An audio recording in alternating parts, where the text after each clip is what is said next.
एक डाफ्स को जब भी बाम लगती थी, खाना अपने आप उसके सामने आ जाता था। वह शुक्र अदा करके खा लेता और बाकी दिन इबादत में गुजार देता।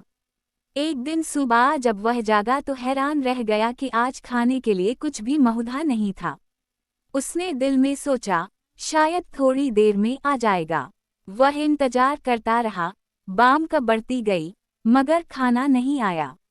आखिर उसका सब्र जवाब दे गया और वह खाने की तलाश में निकल पड़ा।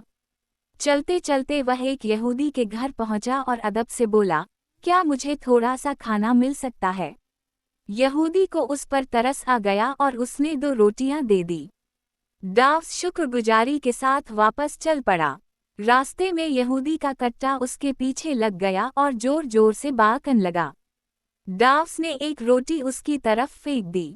कट्ट ने टुअंड उठाकर खा ली। जैसे ही वह आगे बढ़ा, कट्टा फिर बाकन लगा।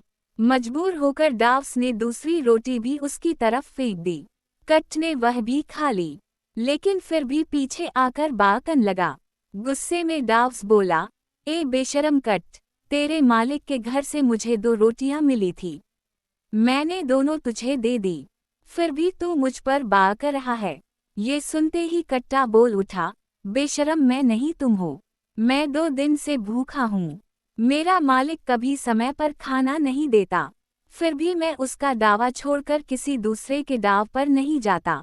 और तू कैसा अपने मालिक का वफादार है कि तुम्हें सिर्फ एक दिन खाना ना मिला तो पाम दूसरे के दाव पर मांगने जा पहुँचे। ये सुनकर डाफ्स का दिल कांप उठा। जब वह अपने ठिकाने पर वापस लौटा तो उसका खाना उसके सामने रखा था।